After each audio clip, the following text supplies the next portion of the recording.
दिलीपराव वळसे पाटीलजी ज्यांनी आता आपल्या सर्वांच्या साक्षीने राष्ट्रवादी काँग्रेस पक्षामध्ये प्रवेश केला ते आपले शिवाजीराव पाटील, विधिमंडळातील सहकारी दिलीपराव मोहिते पाटील, अतुल बेनके, रुपाली चाकणकर, पोपटराव गावडे, सुरेश घुले, दिलीप काळभोर, संजय काळे, राजाराम कांचन, गणपतराव फुलोरे, प्रदीप गारटकर, अरुण गिरे, दादा पाटील पराटे, देवेंद्र शेठ शहा, किरणताई वळसे पाटील, कल्पनाताई अणुराव पाटील, बाळासाहेब बेंडे, विष्णू हिंगे, राजेंद्र गावडे, रवींद्र करंजकिले, पांडुरंग पवार, प्रमोद पराड, विवेक वळसे पाटील, मानसिंग पाचुनकर, त्याच्यामध्ये राजेंद्र कोरेकर, सुषमाताई शिंदे, विशेषतः शिरूर लोकसभा मतदारसंघातील उपस्थित असणारे सर्व सन्माननीय आमचे उमेदवार, सर्व कार्यकर्ते, सर्व पदाधिकारी, सर्व आमचे आंबेगाव परिसरातील जमलेले सगळे सहकारी पत्रकार मित्र, बंधू भगिनींनो, माझ्या तरुण मित्रांनो, सुरुवातीलाच आपल्या सगळ्यांच्या साक्षीनं राष्ट्रवादी काँग्रेस पक्षामध्ये प्रवेश केलेले शिवाजीराव आढळराव पाटील, अरुण गिरे, सुनील बाणकेले, संतोष डोके, रवींद्र करंजकेले, लक्ष्मण काचोळे, अंजली थोरात, कल्पनाताई अडराव पाटील, पूजा कड, चांदेले आणि असंख्य कार्यकर्ते, मी आता सगळ्यांची नावं घेत नाही, त्या सर्वांनी जो राष्ट्रवादी काँग्रेस पक्षामध्ये प्रवेश केलेला आहे त्याबद्दल मी त्यांचं मनापासून स्वागत करतो आणि त्यांना एक चांगला निर्णय त्यांनी घेतला. कुठल्याही परिस्थितीमध्ये दिलीपरावांनी सांगितलं त्या प्रकारे मान सन्मान सगळ्यांचा राष्ट्रवादी काँग्रेस पक्षामध्ये त्या ठिकाणी ठेवला जाईल. जुना नवा असा वाद आमच्यामध्ये आम्ही होऊन देणार नाही आणि एक जीवाने एक दिला. माझ्या पुणे जिल्ह्याच्या सर्वांगीण विकासाच्या करता, माझ्या शिरूर लोकसभा मतदारसंघाकरता सगळेजण मिळून त्या महायुतीच्या सरकारच्या माध्यमातून कामं करतील याबद्दलचा विश्वास मी सुरुवातीलाच आपल्या सगळ्यांच्या साक्षीनं व्यक्त करतो. तसं बघितलं तर आजची या परिसरामध्ये होणारी सभा ही शिरूर लोकसभेसाठी अमोल नाही तर अनमोल आहे असं म्हणायचं आहे. माझ्या आधी अनेकांनी पूर्वीचा इतिहास सांगितला, प्रत्येकाने आपलं मन मोकळं केलं, प्रत्येकाने आपल्या मनामध्ये जी खंत आहे ती बोलून दाखवली आणि याच्याकरता काही दिवस मला लागले. मी सगळ्यांना वेगवेगळं भेटत होतो, वेगवेगळी चर्चा करत होतो. लोकसभेच्या निवडणुकी आता बरोबर 40व्या दिवशी मतदान आहे आपलं. त्याच्या आधी 7 दिवस 6 दिवस बारामती लोकसभा मतदारसंघाचं मतदान आहे. पण माझ्या शिरूर, माझ्या मावळ आणि माझ्या पुणे या 3 लोकसभा मतदारसंघाचं मतदान हे 13 तारखेला 40 दिवस राहिलेले. शिवाजीरावांना निवडणुकीची माहिती आहे, अनुभव आहे, त्यांनी त्याच्याबद्दलची पार्श्वभूमी सांगितली. दिलीपरावांना आहे, तुम्हाला आम्हाला सगळ्यांना. निवडणुका आपल्याला नवीन नाही. पाठीमागच्या काळामध्ये मला आठवत आहे राष्ट्रवादी काँग्रेस पक्षाची स्थापना झाली त्यावेळेस आंबेगाव तालुक्याचे राष्ट्रवादी काँग्रेस पक्षाचे अध्यक्ष हे शिवाजीराव आढळराव पाटील होते. दिलीपरावांच्या प्रयत्नांना जो आपला भीमाशंकर सहकारी साखर कारखाना, ज्याच्यातनं तुमच्या माझ्या परिसरामध्ये एक आर्थिक बळकटी मिळाली, एक या परिसरामध्ये संपूर्ण चित्र बदलून गेलं, आर्थिक सुबत्ता आली, त्याच्यामध्ये मुख्य प्रवर्तक म्हणून दिलीपराव काम करत होते. नंतर शिवाजीरावांच्यावर पण त्यांनी ती जबाबदारी दिली होती. मला आठवत आहे, मला जसं राजकारणाचं थोडं बहुत कळायला लागलं तसं या परिसरामध्ये एक निवडणूक झाली, रामकृष्ण मोरे वर्सेस ज्ञानेश्वर खैरे, आणि त्याच्यामध्ये अचानक रामकृष्ण मोरेंनी एक तरुण सहकारी, तरुण नेता या नात्याने खेड लोकसभा मतदारसंघ नाव होतं, त्याच्यामध्ये यश संपादन केलं. त्याच्यानंतरच्या काळामध्ये आपल्या तालुक्याचे सुपुत्र किसनराव बाणखेले यांनी देखील लोकसभेची निवडणूक जिंकली. त्याच्यानंतरच्या काळामध्ये नानासाहेब नवले आणि मी बारामती लोकसभा मतदारसंघात इकडनं उभे राहिलो, खेडमधनं ते स्वतः उभे राहिले, विठ्ठलराव गाडगे पुण्यात उभे राहिले. त्यावेळेस नानासाहेबांनी त्या ठिकाणी निवडून आले. त्याच्यानंतर लगेचच निवृत्तीशेठ शेरकरांना आपण उमेदवारी दिली, ते निवडून आले.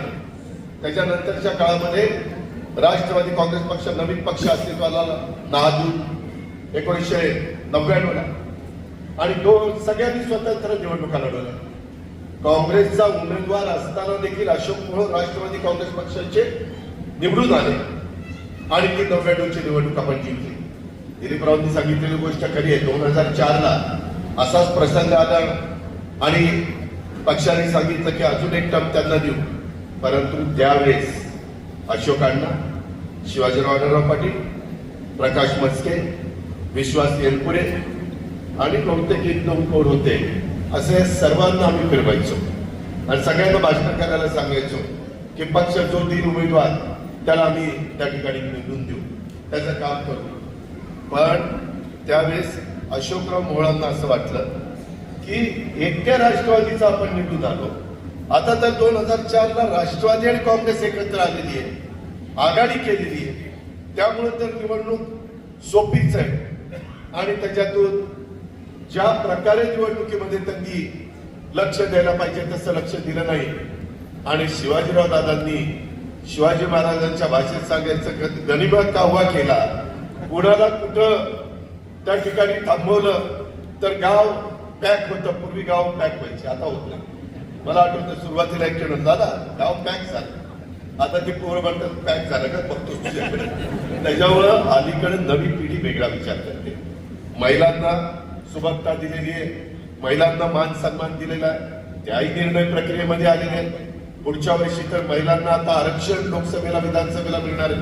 आताची निवडणूक नाही, परंतु 2029ची निवडणूक या देशामध्ये संपूर्ण देशातलं महिला या देखील वंथट निवडून जाणार आहे. त्याच्याबद्दलचं बिल पण पास झालेलं आहे, तोही आपल्याला काळ बघायला मिळेल. त्याच्यामध्ये कुठल्या महिलांना संधी मिळेल. परंतु हे सगळं होत असताना शिवाजीरावांनी जे कष्ट घेतले आणि 2004ला राष्ट्रवादी काँग्रेस पक्ष फुल स्विंग मध्ये होता, सगळ्यात जास्त आमदार निवडून आले होते. एकदा भुजबळ साहेब का आर पाटील मुख्यमंत्री होणार अशी चर्चा होती, पण अचानक पक्षांनी वरिष्ठांनी त्याच्यामध्ये 4 मंत्रिपद आणि 4 खाती जास्त घेतली आणि मुख्यमंत्रीपद सोडलं. विलासराव पुन्हा दुसऱ्यांदा मुख्यमंत्री झाले. हा काळ पण आपल्याला माहिती आहे, मला पुन्हा ते उघडत काढायचं नाही. पण त्यावेळेस राष्ट्रवादीची हवा राज्यात होती. मी आर पाटील, दिलीपसे पाटील, जयंत पाटील, सुनील तटकरे, आम्ही सगळे यंग टीम तिथं काम करत होतो आणि त्याच्यातनं एक चांगला समाजामध्ये मेसेज गेलेला होता आणि त्याच्यामुळेच आपण नंबर 1ला पोहोचलेलो होतो. पण तिथं देखील आम्ही, मला वाटतं त्यावेळेस 2004ला माझ्या माहितीप्रमाणे विलासला उभं केलं, विलासला केलं 2004ला उभं केलं नाही, 2004ला अशोक मोहोळांना त्यांनी पराभूत केलं. 2009ला गालिबंदी नसताना पुन्हा निवडणूक आली. पुन्हा मला नेहमी वाटायचं, मी जिल्ह्यामध्ये राष्ट्रवादी काँग्रेस पक्षाचा कार्यकर्ता म्हणून काम करत असताना प्रत्येक तालुक्यामध्ये राष्ट्रवादी निवडून आली पाहिजे अशा पद्धतीनं मला वाटायचं. आणि तशा पद्धतीनं मावळामध्ये देखील आपल्या बापलासाहेबांच्या नंतर आपण यावेळी सुनीलला निवडून आणायला प्रयत्न केला. अशा सगळ्याच तालुक्यामध्ये आपण आपले उमेदवार निवडून आणले. तसं मला वाटायचं की आपल्याला इथली पण जागा ही मिळाली पाहिजे. शिरूर हा लोकसभा मतदारसंघ झाला, मतदारसंघाची फेररचना झाली आणि त्याच्यातून शिवाजीरावांनी तर अक्षरशः 2009ला देखील ते काही लाखांनी निवडून आले. मला वाटलं नव्हतं की एवढ्या यश ते मिळवतील. आम्हाला वाटलं की विलासरावांचे नातेसंबंध खूप मोठ्या प्रमाणावर आहे, त्याच्यातनं काही यश मिळेल, परंतु काही यश मिळालं नाही. पुन्हा 2014 तेव्हा तर मोदी लाट आली, त्याच्यातनं तर शिवाजीरावांनी 3 लाखाचा टप्पा गाठला. त्याच्यानंतर 2019 मी विचार केला की बाबा काही केलं. 2004, 2009, 2014 ही बाबा काही आपल्याला यश मिळवून देत नाही. मग काय करायचं विचार केला. माझी डॉक्टर अमोल कोल्हेंची ओळख होती आणि मी त्यांना बोलून घेतलं. ते होते शिवसेना. माझ्या मुंबईच्या घरी रेनकोट म्हणून आपल्या मंत्रालयाच्या मागे माझा फ्लॅट आहे, तिथं बोलून घेतलं. ते म्हणले दादा, आणि तिथं सारखे उद्धव ठाकरे साहेब वगैरेंचे फोन यायला लागले. मी त्यांचा फोन घेतला काढून आणि म्हणलं आता फोन तुम्ही कोणाचा घेऊच नका. मी माझ्याकडे घेतला. त्यांना म्हणलं आता तुम्हाला राष्ट्रवादीमध्ये यायचं. ते म्हणले नाही दादा, माझा पिंड नाही, मी एक कलाकार आहे, मी आज मालिकेमध्ये काम करतोय, माझं एकंदरीत राजकारणाचा कुणाजवळ पण संबंध नाही. म्हणलं नाही, कारण मी विचार केला की बाबा ह्या बाबाला जर आपल्याला राष्ट्रवादीला यश मिळून द्यायचं म्हटलं तर मागं कुणी कुणी काय काय केलं. त्यावेळेस माझ्या लक्षात आलं राजकीय लोक एखादा उमेदवार पराभूतच होत नाही म्हटलं की अभिनेत्याला काढतात. कधी अमिताभ बच्चनला काढलं, कधी हेमा मालिनीला काढलं, कधी धर्मेंद्रला काढलं, कधी गोविंदाला काढलं, म्हणजे निवडणुकीला काढलं. कधी अशा त्यांना वेगवेगळ्या पद्धतीनं राजेश खन्नाला उमेदवारी दिल्लीमध्ये दिलेली होती. जिथं उमेदवार पराभूत होत नाही तिथं त्या ग्लॅमरचा फायदा घ्यायचा, सेलिब्रिटीचा फायदा घ्यायचा आणि त्याच्यातून नेमकं त्या काळामध्ये ती मालिका जोरात चालली होती आणि ती मालिका बंद पण केली नाही निवडणूक आयोगाने. आम्हाला वाटलं चला निवडणूक आयोग आपल्याला त्यांनी चांगल्या पद्धतीनं निर्णय दिलाय आणि ती मालिका आमच्या भगिनी बघायच्या आणि त्याच्यात उमेदवार म्हणून आम्ही त्यांना नेलं की सगळे स्वागत करायचे आणि एकदम वातावरण बदलायला लागलं. वातावरण बदलायला लागलं तसं त्यांनी आम्हाला सांगितलं होतं खर्च मी करणार नाही.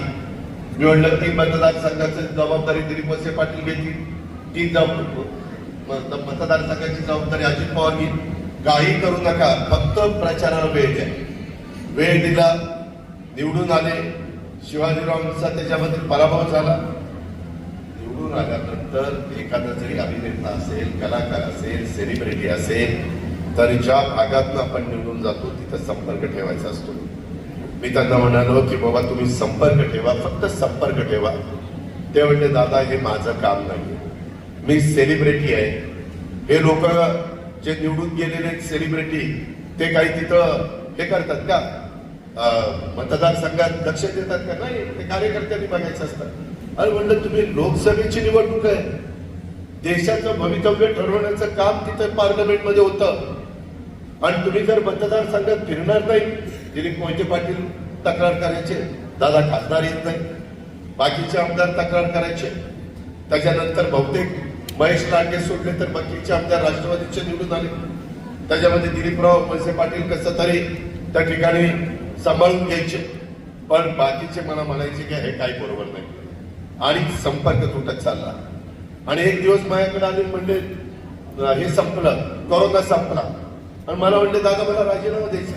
अरे म्हणलं कशाला, लोकांनी 5 वर्ष निवडून गेलं, राजीनामा कुठं द्यायला निघाला? नाही म्हणले आपल्याला जमतच नाही.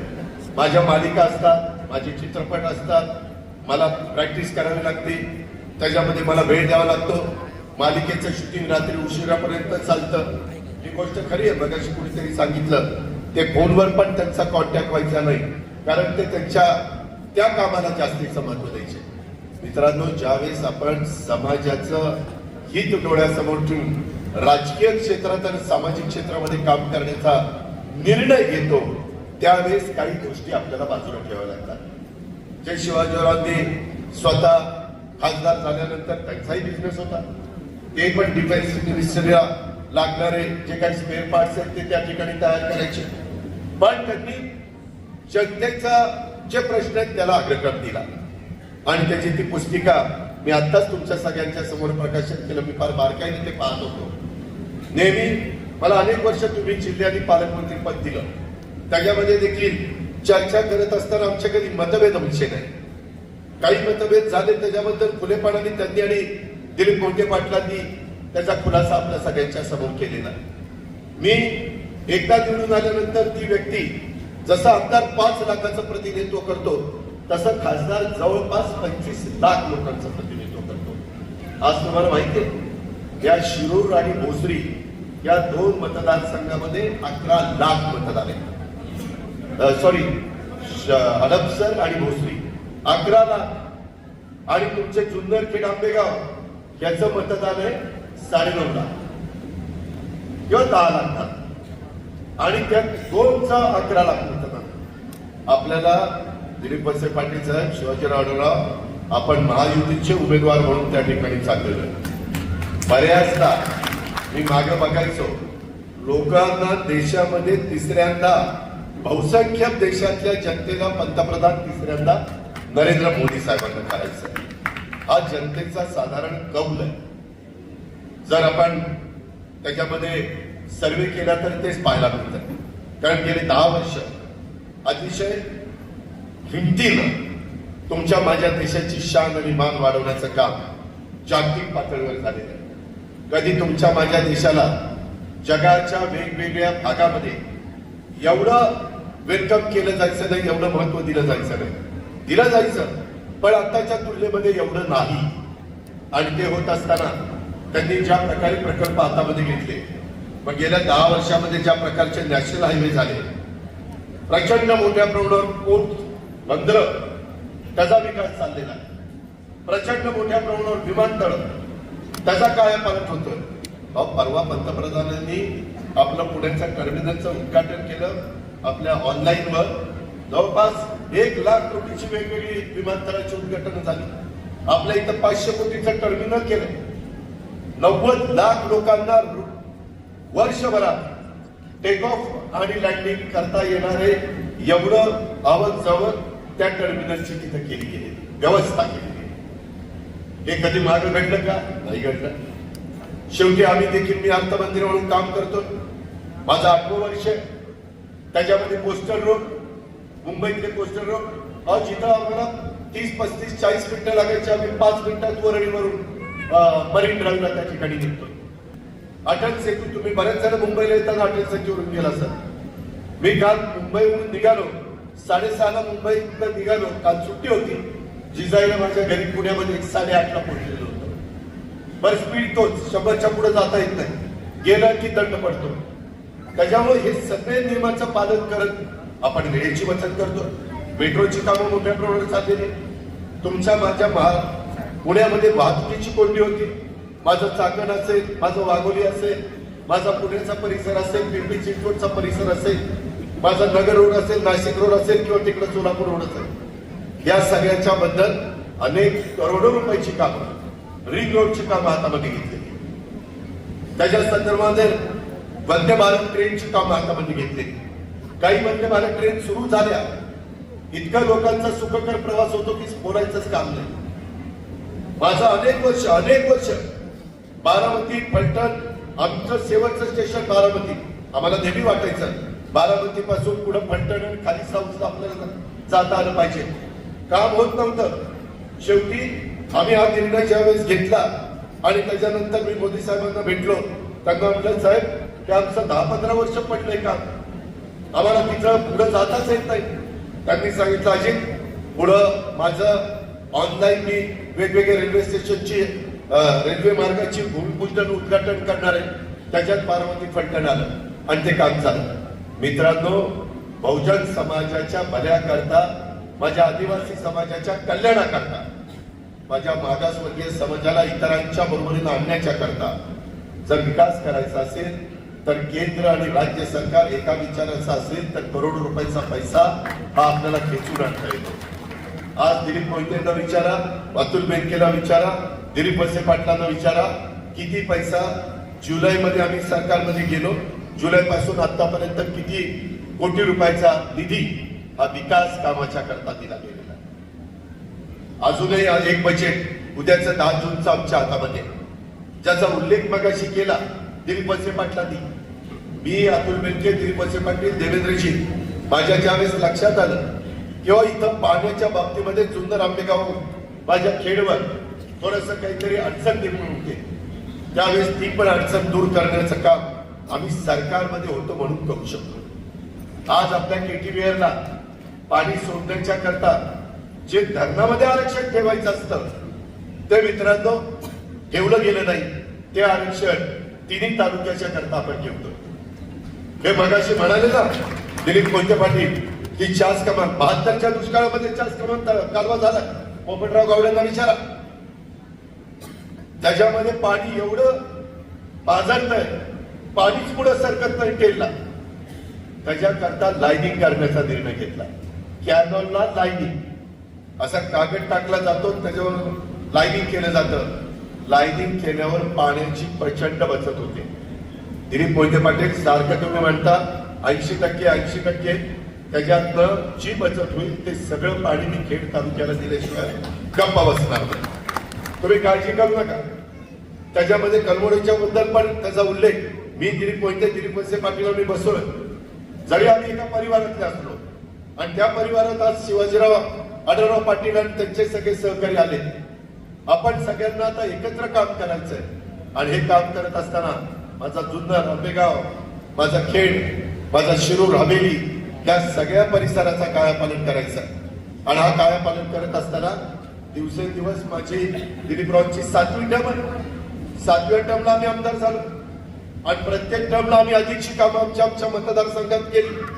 तुम्ही काढा पहिल्यापासून 90 ते 95, 95 ते 99, 99 ते 2004, 2004 ते 9, 9 ते 14, 14 ते 19 आणि 19 ते 24. आता तरी आमची 2.5 वर्ष करोनामध्ये गेली. जगातच झालं होतं, माणसांना जगवणं कर्तव्य होतं. आम्ही आमच्या स्वतःची फिकीर केली नाही. दर शुक्रवारी पुण्यामध्ये मीटिंग व्हायची, सगळ्या आमदारांना आम्ही हजर राहायचो आणि त्याच्यामध्ये निर्णय घ्यायचो. कुठं ऍम्ब्युलन्स पाहिजे, कुठं त्या ठिकाणी ऑक्सिजनचा प्लांट टाकला पाहिजे, कुठं पॅरामेडिकल स्टाफ दिला पाहिजे, कुठं जम्बो हॉस्पिटल उभे केले पाहिजे, कुठं बेड्स टाकले पाहिजे, कुठं व्हेंटिलेटर दिले पाहिजे, कुठं व्हॅक्सिन दिलं पाहिजे, कुठं डॉक्टर कमी पडतायत. सगळ्या गोष्टी केल्या. सरकारची बाकीची कामं थांबवली, पण माणसाचा जीव महत्वाचा आहे. या पद्धतीनं आपण त्या काळामध्ये करोनाला परतून लावण्याचं काम केलं. ठीक आहे, जेव्हा भावाचे काही सहकारी तुम्हाला मला सोडून गेले, आपण जीवाचं रान केलं. रेमडेसिवीर इंजेक्शन मिळत नसताना किती ते आणण्याच्या करता आपण प्रयत्न केला, कारण आजारच नवीन होता. अशा प्रकारे आपण समाजाला आधार देण्याचं काम करतो. आज देखील एकनाथराव शिंदे असतील, देवेंद्र फडणवीस असतील, मी असेल किंवा दिल्लीमध्ये स्वतः नरेंद्र मोदी साहेब असतील, अमित शहा साहेब असतील, हे सगळेजण आज वेगवेगळ्या पद्धतीनं सर्वसामान्य माणसाला काय देता येईल. 80 कोटी जनतेला मोफत अन्न देण्याची चेष्टा. 80 कोटी जनता कशाला म्हणतात? पूर्वी 600 रुपये तुम्हाला संजय गांधी निराधार नव्हते, नंतर 1000 केले, आता 1500 केले. श्रावण बाळला 1500 केले. आरोग्य चांगलं ठेवण्याच्या करता इन्शुरन्स पूर्वी 1.5 लाखाचा होता, आरोग्याच्या करता तो 5 लाखाचा केला. कुठलीही व्यक्ती आरोग्याच्या बाबतीमध्ये कुठं माझ्या घरी बापाकडे आईकडे पैसा नाही म्हणून मला उपचार घेता येत नाही किंवा मला उपचार दुसऱ्यावर करता येत नाही, हे घडू नये म्हणून हॉस्पिटल, वेगवेगळ्या प्रकारचे उपजिल्हा हॉस्पिटल, त्याच्यामध्ये ग्रामीण हॉस्पिटल, ही सगळी कामं आपण त्या बाबतीमध्ये करतोय. मित्रांनो, माझी तुम्हाला विनंती, शिवाजीरावांची 3 टर्मची अक्षरशः त्या बाबाला पराभूत करण्याकरता आमच्या तोंडाला फेस आला, परंतु बाबा आम्हाला रेटला गेला नाही. आता आपल्याला त्यांना प्रचंड मतांनी निवडून आणायचं. आता तुम्ही ज्या खासदारांना आम्ही सांगितल्यामुळे निवडून दिलं, त्यांची 5 वर्षाची कारकीर्द पहा. इतकं सांगायचो, नका देऊ राजीनामा, नका देऊ, परत निवडणूक जर लागली तर लोक आपल्याला मारतील, म्हणतील की तुम्ही 5 वर्षाच्या करता तुमचा उमेदवार राहत नाही. काही मोरखेळ वाटला सारख्या निवडणुकीला मतदान करायला? लोकांना नाही आवडत. लोक विचारपूर्वक मतदान करत असतात आणि हे मतदान आहे, हे खऱ्या अर्थाने तर तुम्ही बघितलं तर लोकसभेची निवडणूक म्हणजे देशाचं धोरण ठरवणारी निवडणूक आहे. मित्रांनो, ही गावकीची भावकीची निवडणूक नाहीये. काही जणांनी ती भावकीची केलेली माझ्या वाट्यात, ते मी बघतो काय करायचं ते. पण गावकीची पण नाही, भावकीची पण नाही. 140 कोटी जनता, 18 पगड जाती, 12 बलुतेदार, हिंदवी स्वराज्याची स्थापना महाराजांनी केली. 28 तारखेला तिथीप्रमाणे त्यांची मला वाटतं शिवजयंती 28 तारखेला, परवा दिवशी.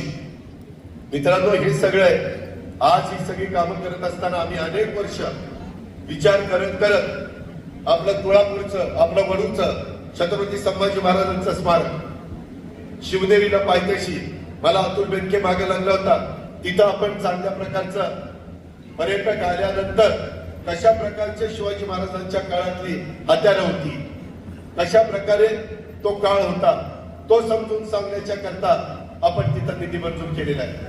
साईबाईंचं स्मारक, त्यांचा वाडा तिथं सापडलेला आहे, ते तिथं आपण त्या ठिकाणी करतोय. क्रांतीवीर लवजी वस्ताद साळवे, त्यांचं स्मारक अतिशय भव्य दिव्य पुण्यामध्ये करतोय. कुठल्याही जाती धर्माला हे सरकार आमचाही सगळ्यांचा विचार करतोय, ही भावना आम्ही सगळेजण अष्टविनायकाच्या संदर्भात विविध वेगवेगळ्या प्रकारच्या सुविधा त्या देण्याच्या करता आपण तिथं मदत करतोय. अशा अनेक गोष्टी, मी कितीतरी गोष्टी तुमच्या करता सांगू शकेन. आज खऱ्या अर्थाने आपल्याला पुणे आणि नाशिक हा त्रिकोण पूर्णच करायचा आहे. त्याच्याशिवाय खऱ्या अर्थाने माझ्या इथल्या शेतकरी वर्गाला, माझ्या इथला छोटा मोठा व्यवसाय करणारा भाजीपाला उत्पादक असेल किंवा फळ उत्पादक असेल, द्राक्ष उत्पादक असेल, त्याचा माल दुनियेमध्ये कुठेही पाठवायला सोयीचं होणार आहे. याकरता आपल्याला प्रयत्न करायचा आहे.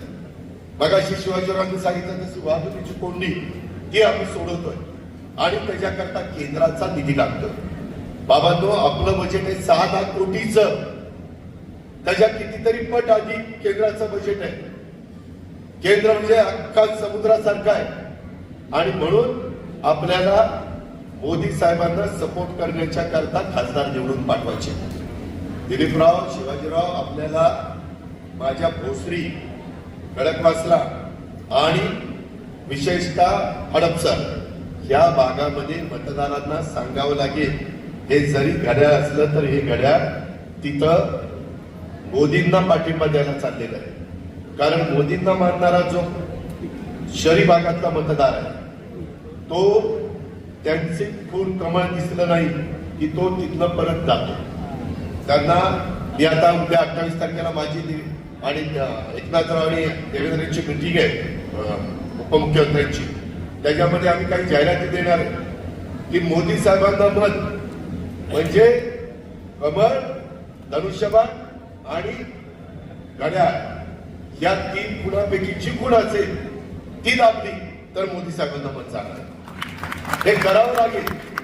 मी मागे बघितलेलं आहे, लोक काही परत जातात.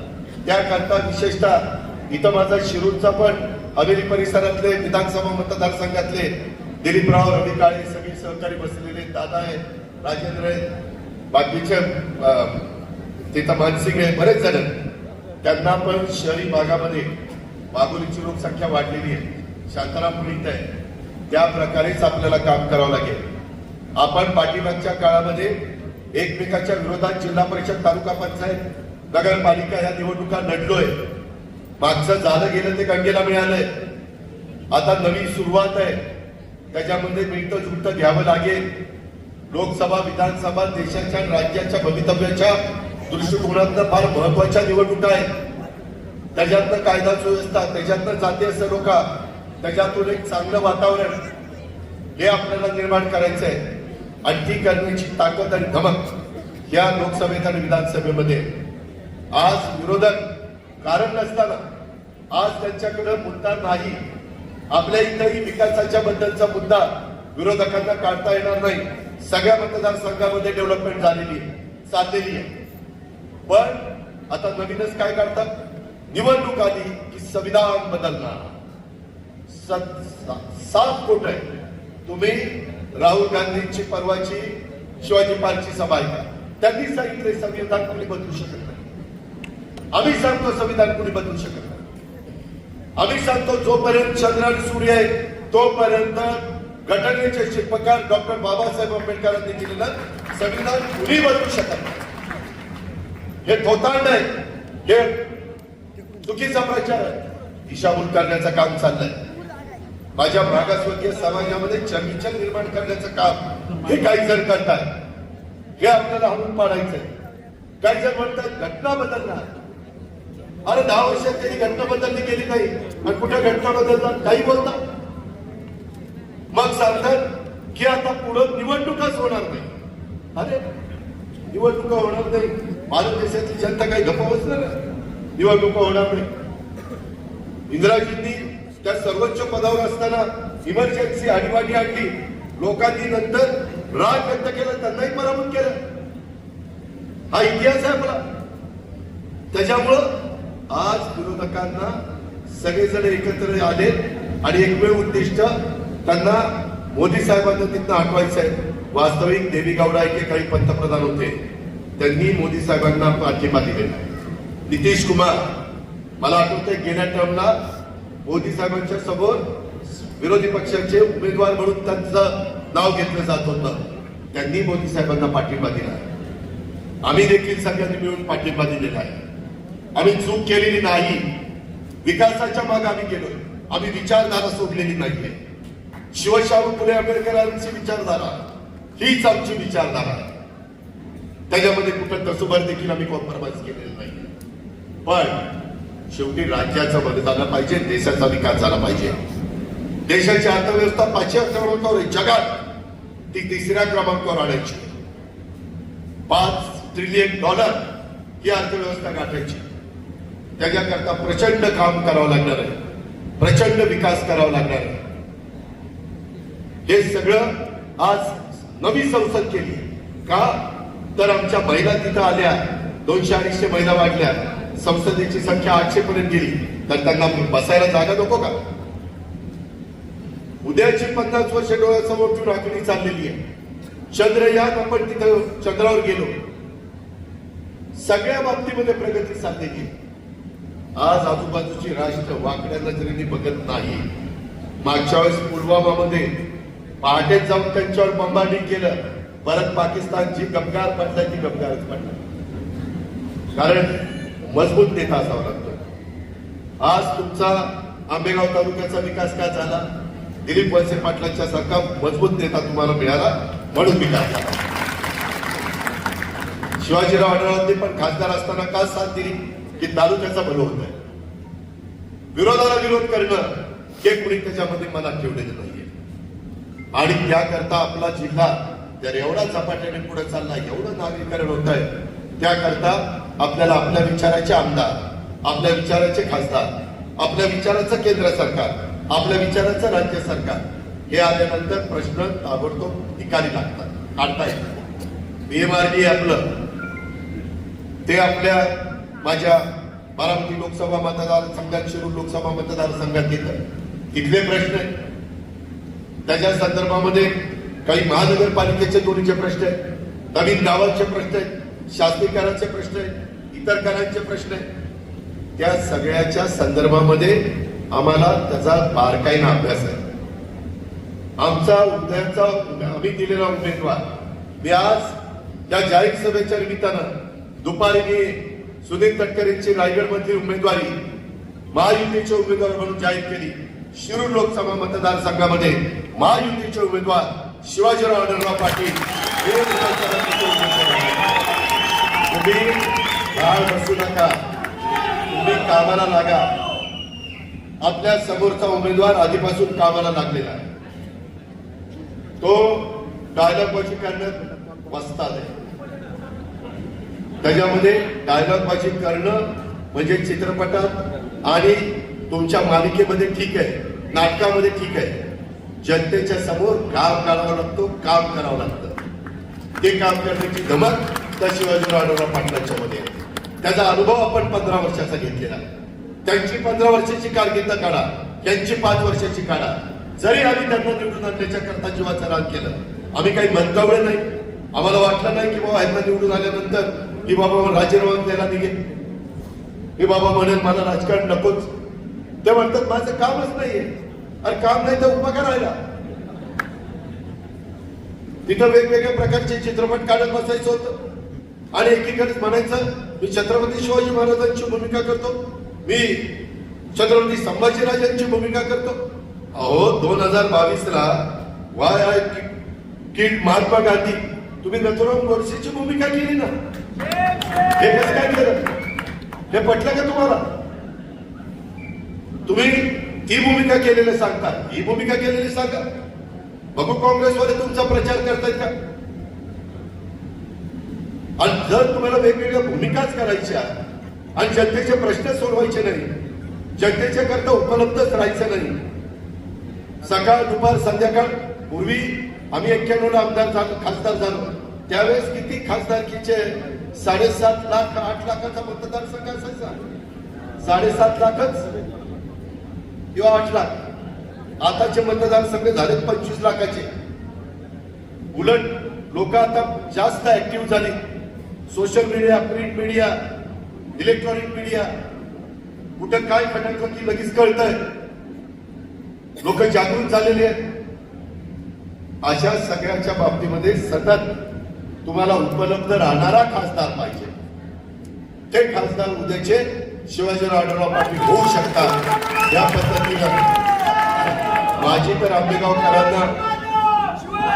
आंबेगावकरांना विनंती आहे, जो ज्या तालुक्यातला खासदार असतो, उमेदवार असतो, त्या तालुक्याने कमीत कमी त्या उमेदवाराला 1 लाखाचं मत 1 लाखाचं ही पद्धत असते. आज दिलीपराव, शिवाजीराव सगळेजण एकत्र आले. त्यांच्या जोडीला तिथं भारतीय जनता पक्ष पण आहे, त्याच्या जोडीला आठवडे साहेबांचा पक्ष आहे, रासप महादेव जानकरांचा पक्ष आहे, सचिन थोरातांचा पक्ष आहे, कवडांचा पक्ष आहे, सदा खोतांचा पक्ष आहे. अनेकांनी एकत्र येऊन ही महायुती केलेली आहे आणि या सगळ्यांचं मिळून आपल्याला उद्याच्याला प्रचार करायचा आहे. त्याच्यामुळं अजिबात गाळ बसता कामा नये. आता काही पहिल्यासारखं मगाशी दाखले काहींनी दिले तसं खासदारकीला एक आमदारकीला एक असं नाही. आता दोन्हीकडेच आपल्याला घड्याळ चालवायचं आहे. त्याच्यामुळं एकतर्फी मतदान झालं पाहिजे, मताची टक्केवारी वाढली पाहिजे, बूथ वाईज काम झालं पाहिजे. तुम्ही बाकीचं उगीच मी उठायचं आणि दुसऱ्याच गावात जायचं. अरे तुला कोण तिथं विचारते? तुझं गाव बघ ना बाबा, पहिलं गाव बघ, तुझा वॉर्ड बघ,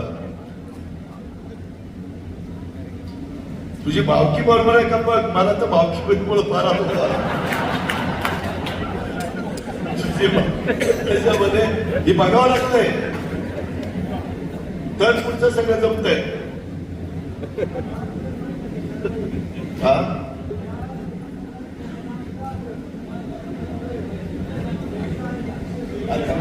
नंतर ऐकतो गाडीचा.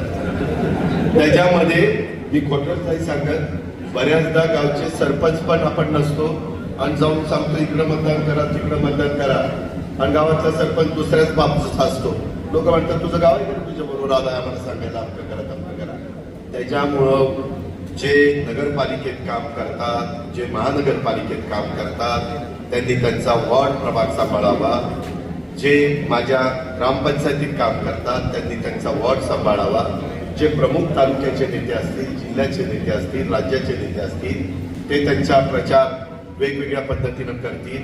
वेगवेगळ्या वक्त्यांच्या सभा या कशा टाकायच्या त्याबद्दलची पण आखणी व्यवस्थितपणे त्या बाबतीमध्ये केली जाईल.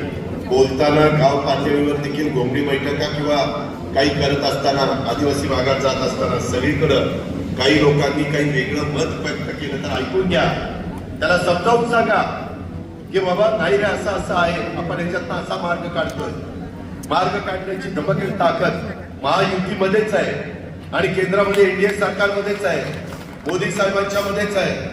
हा विश्वास त्यांना त्या ठिकाणी द्या आणि त्या पद्धतीनं प्रचंड मताधिक्याने आपल्याला शिरूर लोकसभा मतदारसंघाची जागा निवडून आणायची आहे.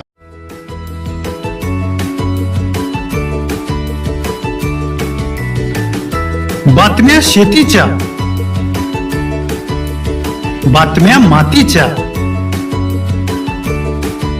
बातम्या अन्यायाच्या, गुन्हेगारीच्या,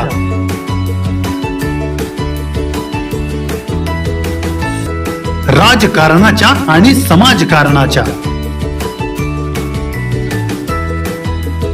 शोषणाविरुद्ध बुलंद आवाज, जनसामान्यांच्या हुंकाराची गाज, सत्कार्याला प्रोत्साहन,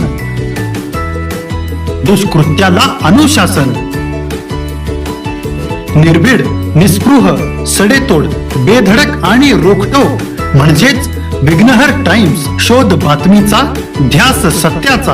आपलं चॅनल, आपली बातमी. सबस्क्राईब तर कराच, पण बेल आयकॉनवर क्लिक करायलाही विसरू नका.